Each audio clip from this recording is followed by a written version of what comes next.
sort of the same way that it ramped up a couple of months ago is the same pattern that it's following now. So we're seeing some pretty sustained decreases in the Memphis and Jackson markets, but we're just now starting to see leveling off or slowing down of the rate of rise in our East Tennessee markets.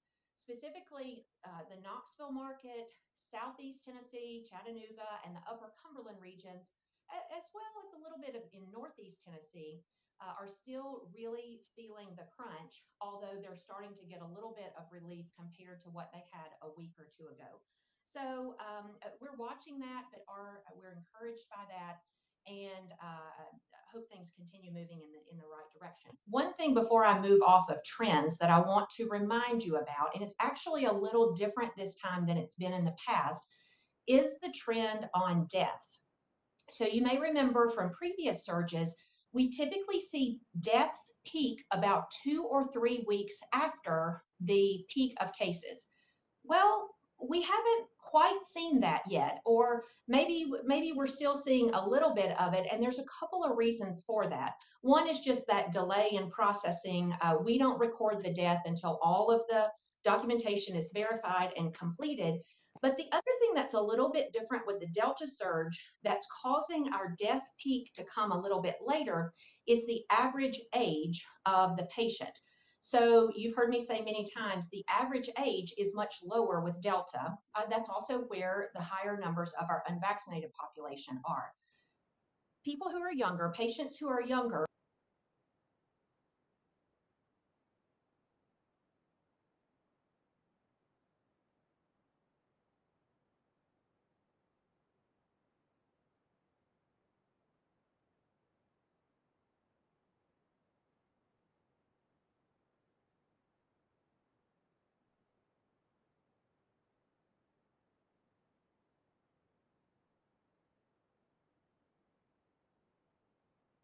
tolerate more aggressive treatment. So I say that to say we may or may not have seen the peak of deaths yet, but I don't want you to get thrown off that it's coming a lot later, because it is, but there's a good reason for that. The other update I want to give you is on monoclonal antibody. You know, we've spent pretty much all the month of September worried about our supply. And fortunately, fingers crossed, we have had enough supply throughout the month of September. And I think with our waning demand, that we will continue to have adequate or maybe even a little bit extra supply. We have been able, and it's been a process because we've had to really shift and move things around, but we have been able to keep supply at all 220 providers. And we have also been able to keep sort of full lines of patients coming in and not had to use our prioritization criteria. So that's a good thing. I do expect that to continue. We're still ramping up on all of our data collection processes, but HHS has done what they've said and has continued to give us a weekly allocation of that drug. And so far, we have been able to meet the demand. I do expect that weekly allocation process to last at least through the fall, if not into the winter. But with this enhanced data collection that we're having on individual site utilization, we'll be able to get that a little more smoothly as the weeks go on. I want to talk about vaccine boosters because there's a lot of information, and it can be very, very confusing. And I'm sure your readers and your viewers and your listeners are having trouble sorting through that. So I'm going to try to break it down for you, but I'm sure there'll be questions, and I'm happy to answer those for you. So let's first start with, what are the baseline criteria for getting booster doses? So number one, you have to have had a Pfizer product. The only boosters that are approved right now are for Pfizer. So that's the number one. Number two, you have had to have both of your doses at least 6 months ago.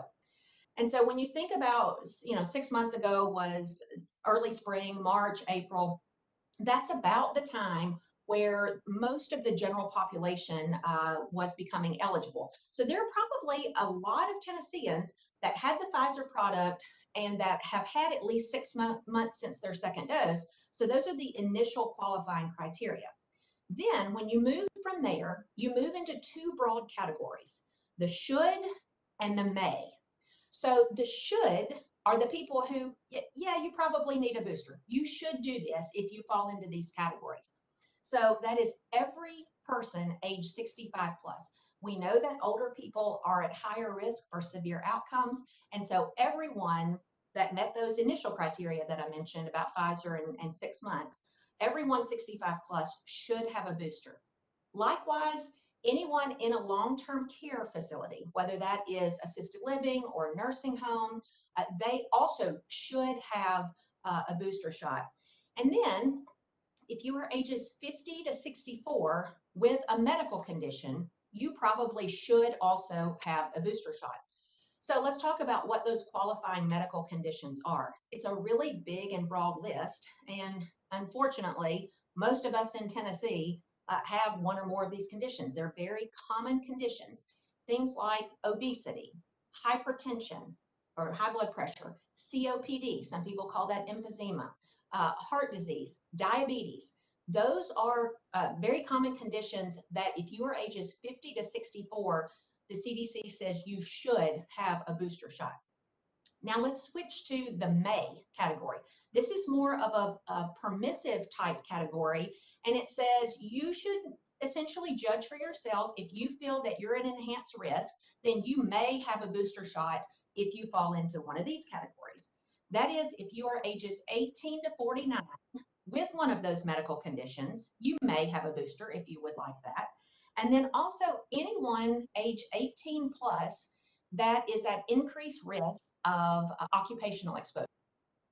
Primarily, that's going to be healthcare workers, those that are taking care of patients that are frequently presenting with COVID-19 or with COVID symptoms. That would be one very prime example of occupational risk. So that's a lot to digest. And it's even more complicated because it's only with the Pfizer product right now. And when you get a booster, you need that same product. That's not an absolute prohibition about mixing and matching, but it's best practice to have the same product for your booster as you did your first two shots.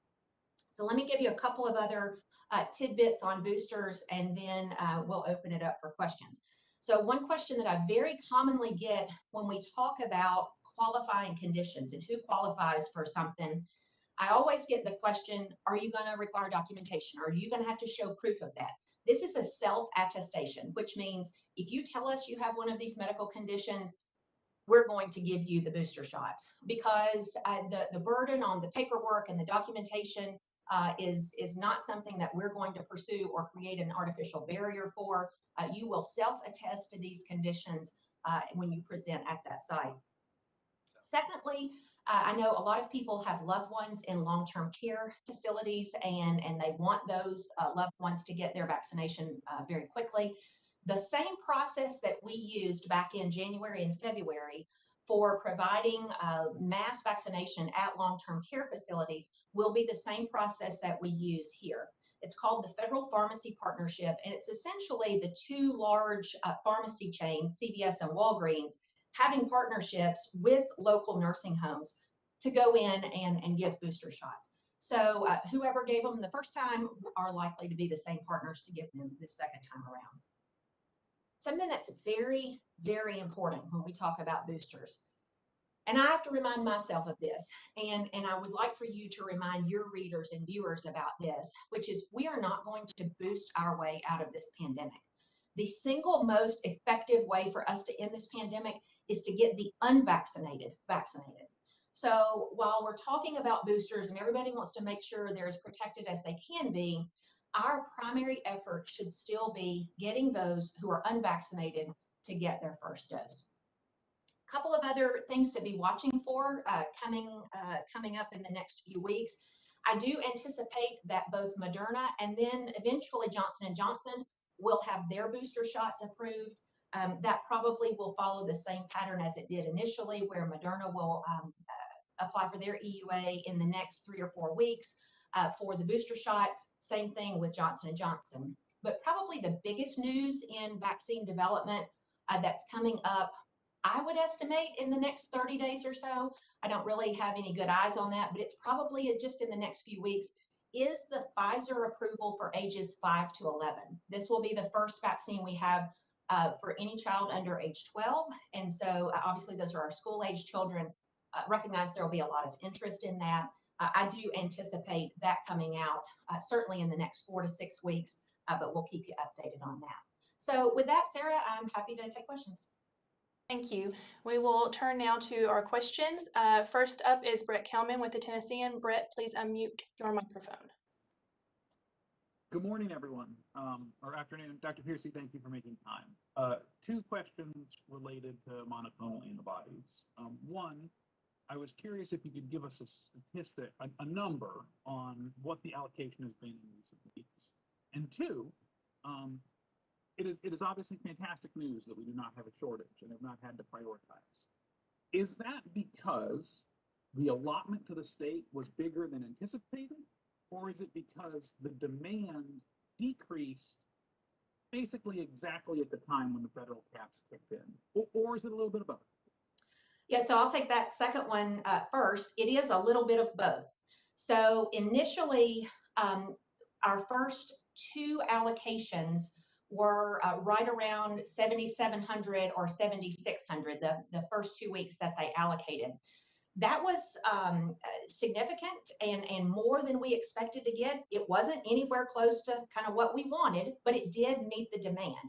And at the same time, demand actually went down because this allocation process changed right about the same time that we were topping over the peak. So the factors lined up in our favor, thankfully. And so this week, for your first question, this week's allocation is about 6,300. And whereas that's about 1,000 less than last week, the demand is also quite a bit less. And so we were able to supply all 220 providers and actually had a few doses left over that we sent out to some of our higher volume providers to give them a little cushion. So I'm, again, cautiously optimistic, but still keeping a really close eye on it. Thank you. Okay, next question is for Jane Roberts. Jane, please unmute your microphone. Hi, Dr. Piercey. My question is about contact tracing and not any of the issues you spoke about today. Can you tell me about what percentage the state is reaching now and how that's going? We don't hear very much about it.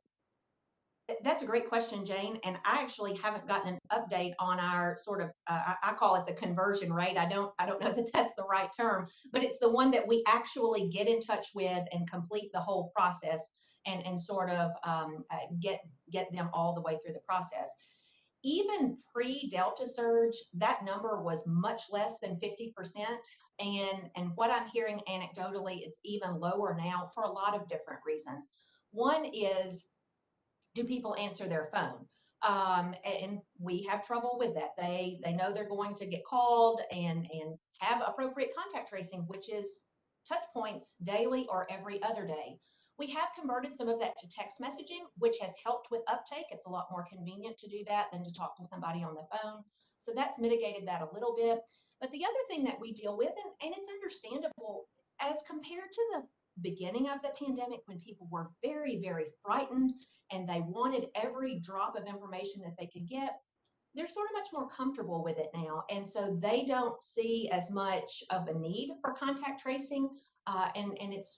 But it is an important work. Now, a broader question, and you didn't ask about this, but something to be thinking about is, and this is a rhetorical question, when do we kind of stop contact tracing?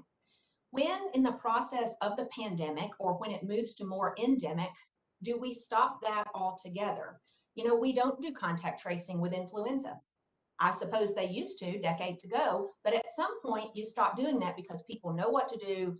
They call their contacts when they know they've been in touch with them and exposed them.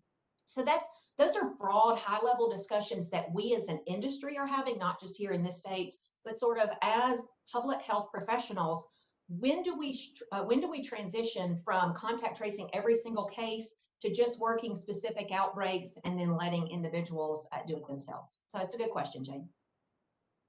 Thank you. Next question is to Amanda Chen with Fox 17. Amanda?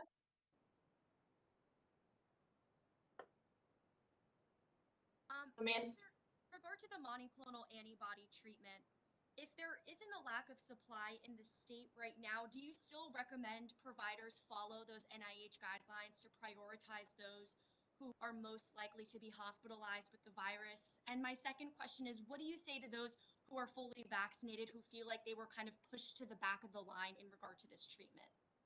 Yeah, fortunately, those are mostly moot questions because we haven't had a reduction in supply. We tried to be very responsive when HHS signaled that we might have a shortage and already put that motion, those guidelines in motion that they'll already have them once they, once they have patients in front of them. Fortunately, as Brett was elucidating, the demand went down at the same time that this supply process changed, so we haven't had to enact that. Now, at the end of the day, every provider should always prioritize any medication for those at most risk. The only prohibition, absolute prohibition that we have and that any of our providers are following is that it cannot be used for post-exposure prophylaxis. So that basically is somebody is exposed, but they haven't tested positive yet. That is the only absolute prohibition, and hopefully, I'm optimistic that supply is going to hold and that we're not going to have to do any other prioritization for the foreseeable future. Thank you. Next question is for Kelly Roberts with WMC TV in Memphis. Kelly? Hey there, thanks. So a couple questions just about vaccines. I guess just first about that booster. I know last week some public health officials in Memphis with some of our public sites kind of since that FDA approval came down, they said they were waiting for kind of final word and guidance from the state. I mean, at this point, can someone with those should and those may categories that you kind of laid out, I mean, can they show up and ask for that third shot, you know, if they have all that criteria right now, you know, here in Memphis in our public sites? And also, as some of these pandemic indicators have gone down, have you seen the vaccination rates kind of start to head back down as well? I know we saw an uptick during the large Delta surge. Sure. Yeah, those are great questions. So as far as where you can get the booster shot, it is available and authorized anywhere in the state. I can't speak to individual providers' policies, but every provider has full permission from the state to use the CDC and the FDA's guidance, the ones that I've already gone through today, to give that booster to anybody who presents there. The state will not be issuing any specific guidance. We will just sort of parrot, for lack of a better word, what the CDC says. If there are providers, and I actually talked to some on Monday when I was in Memphis doing some site visits, who said that it might be helpful for the state to do that. So we're working on just sort of making this a little bit clearer because it's a lot of information for any of us to sort through. But there's not going to be any specific state guidance that differs from CDC or FDA. And your second question, I have forgotten. I should have answered it first. Go ahead. It's okay. Basically, just seeing if you could just highlight kind of what vaccination rates look at this point. I know we did see an uptick during that large surge over the last couple months. That's right. Yeah, that's a good question. We were looking at those numbers this morning. We have seen a decrease in vaccine uptake over the last couple of weeks, and that's pretty understandable. The surge is sort of on the downside now, and so are vaccines.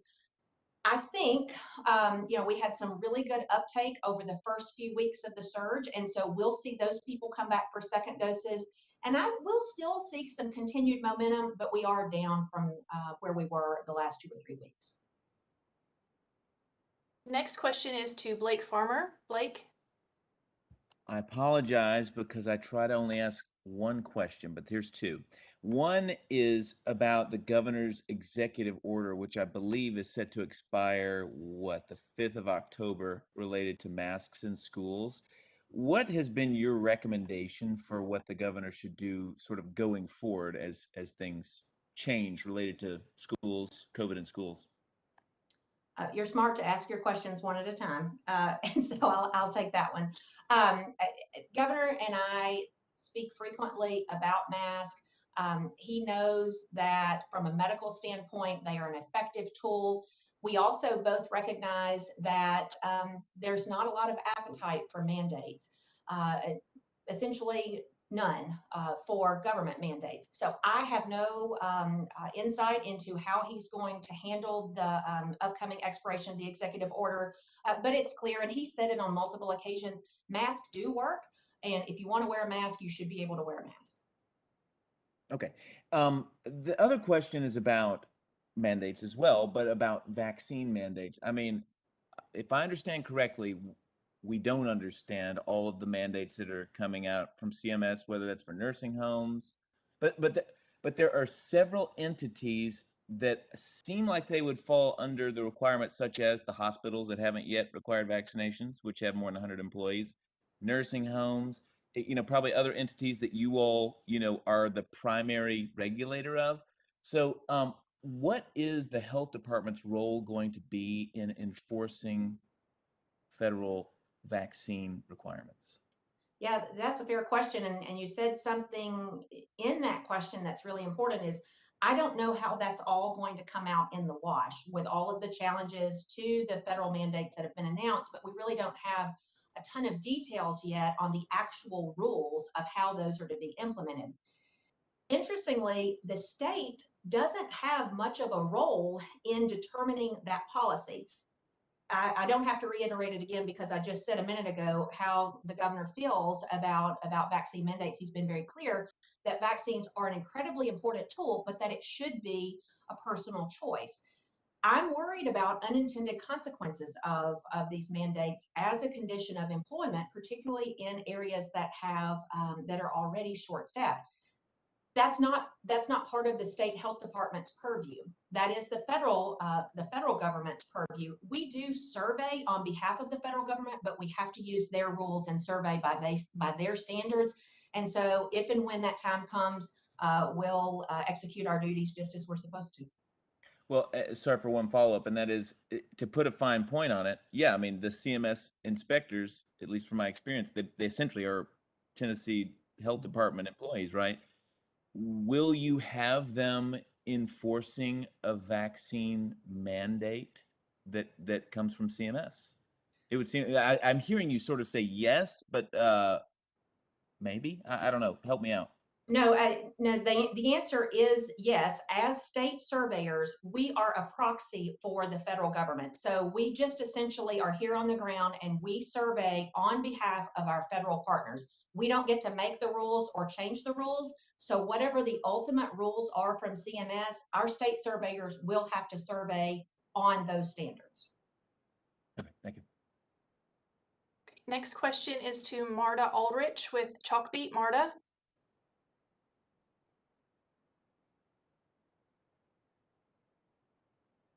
Marta, we can't hear you. You need to unmute your microphone. Sorry, thank you. You mentioned the big development on the horizon is vaccine approval for school-age children.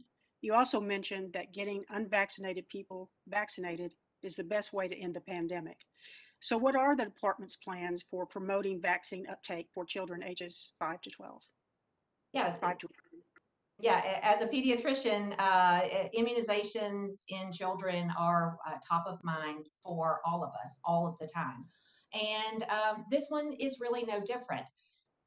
It is a little different in so much as the severity of the disease, as you've heard us say many times, the severity of the disease is not generally as severe in children as it is in adults. But there are also other benefits of vaccinating children, reduced spread to other people who may be vulnerable. Even though vaccinated people can spread the disease, it is reduced if you are immunized.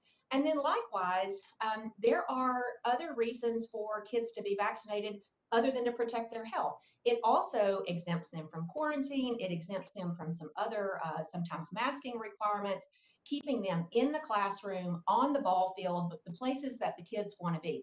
So the department will take an encouraging stance for childhood vaccines, just like we have for any other age group, and they'll be available at every health department just as soon as they're approved. All right, last question is to Hannah Grabenstein. Hannah? Good afternoon. My question is a monoclonal antibody clarification question. You answered my question earlier when you said that the only requirement was that providers not use monoclonal antibodies for post-exposure prophylaxis. Was that because of the NIH guidelines? Were providers were they distributing them for post-exposure prophylaxis prior to that? And then is the only thing keeping that post-exposure prophylaxis use the supply? Like, when supply increases, that should go into effect soon? Yeah, that's a great question. So post-exposure prophylaxis wasn't a very common use to begin with. In fact, that indication or kind of accepted use only got added a few months ago. Really, as far as I'm aware, the only place that that was happening was when a nursing home would have a large outbreak, and if there were close contacts of a case, they could give monoclonal antibody to those contacts to try to keep them from turning into a positive case. I have not seen any data on the effectiveness of that. And like I said, I don't think the use was very widespread to begin with. It really hasn't been, there really hasn't been much pushback at all on that prohibition. And that prohibition specifically, as you mentioned, is part of the NIH guidelines, and it was all supply driven. And so, and you can, if you do one of these big outbreaks and give it to everybody that's exposed, that might be dozens of people in a particular area. Probably shouldn't be, but sometimes it is. And so while supply is still constrained, we don't have a shortage right yet, but while it's constrained, we're holding off on any post-exposure prophylaxis, but I don't think there was a big use case for that anyway. All right, thank you everyone. That concludes our briefing for today. We appreciate you joining us. If you have any follow-up questions, please feel free to reach out. Otherwise, we'll say good day.